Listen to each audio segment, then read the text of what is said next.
আপু ভাইয়ারা সবাই কেমন আছো? আশা করি সবাই ভালো আছো।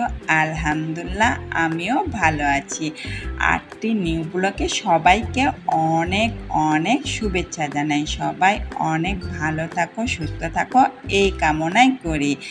দেখতে দেখতে আমাদের রোজাগুলো শেষ হয়ে গেল, আর আমার ঘরের অবস্থা বেহাল। প্রথমে দেখেই বুঝতে পারতেছো তাই না, আমার ঘর অনেক নোংরা।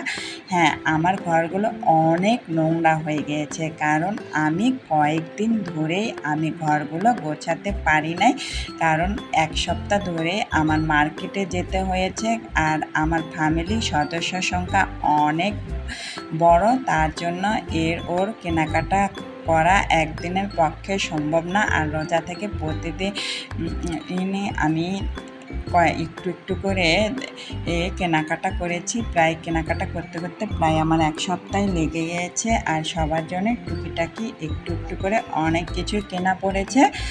আর এই জন্যই আমার ঘরগুলো আমি গোছাতে পারি নাই। তার জন্য আজকে একটু সময় পেয়েছি, তাই মনে করলাম ঘরগুলো গুছিয়ে ফেলি।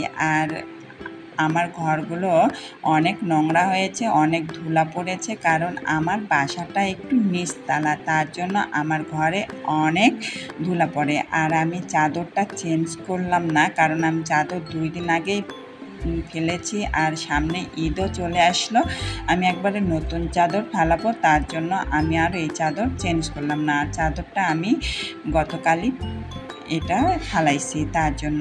আর সবাই শপিংগুলো আমার টেবিলে রেখে দিয়েছে, তাই টেবিলটাও আমি পরিষ্কার করে নিলাম। এখানে আমি টুকিটাকি সেলাইয়ের কাজ করি, এর জন্য। আর মেশিনটা আমি কাজ শেষ হয়ে গেলে উঠাই রাখি। এটাই হচ্ছে আমার ছোট্ট একটা মিনি টেবিল। এই টেবিলটা কাজ করতে আমার অনেক ভালো লাগে। আর কাজ শেষে আমি মেশিনটা উঠে রাখি, আর আমার বাচ্চার বইগুলো এখানে রেখে দেই। আর জানালাতেও অনেক ময়লা পড়েছে, আর আমি জানালাগুলো আজকে মুছবো না। আমি রোজার আগে সম্পূর্ণ জানালাগুলো মুছে নিয়েছিলাম, আর একদিনে সম্পূর্ণ কাজ করা সম্ভব না রোজা থেকে, তাই আমি একদিনে সম্পূর্ণ কাজ করব না।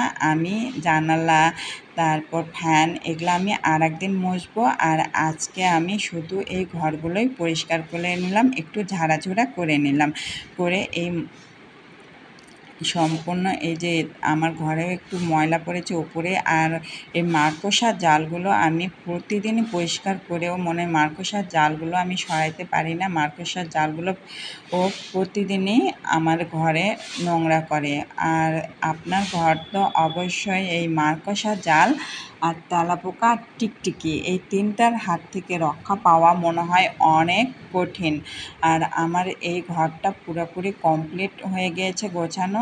আর এই হচ্ছে আমার ঘরের ফাইনাল লুক। দেখে বুঝতে পারতেছো একটু হলেও ছিমছাম হয়েছে, তাই না? আর ঘর যদি ছিমছাম না থাকে নিজের কাছেও ভালো লাগে না।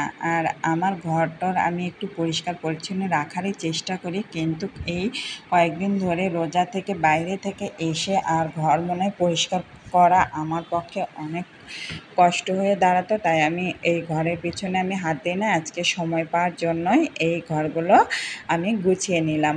আর আমার ভিডিও যদি তোমাদের ভালো লেগে থাকে অবশ্যই লাইক করবা, কমেন্ট করবা, আর সাবস্ক্রাইব করতে ভুল করবা না। সবাই অনেক অনেক ভালো থাকবা।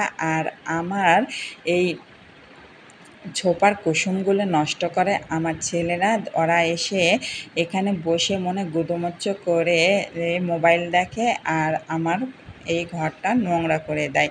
আর আমার ড্রয়িং রুম অত নোংরা হয় না, কারণ ড্রয়িং রুমে সবাই অত আসা হয় না। আমার ডাইনিংয়েই টিভি আছে, সেখানে সবাই দেখাশোনা করে। আমি ড্রয়িং রুমে ইচ্ছা করে টিভি দেই নাই। টিভি দিলে আমার ড্রয়িং রুমটা নষ্ট করবে, তার জন্য আমি এই ড্রয়িং রুমে টিভি দেই নাই। আর আমার ছেলেকে যখন বলবো তুমি একা একা খাও, তখন দেখেন ওই কি অবস্থা করে খায়।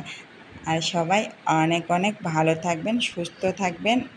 সবার জন্য অনেক অনেক দোয়া রইল। আল্লাহ হাফিজ।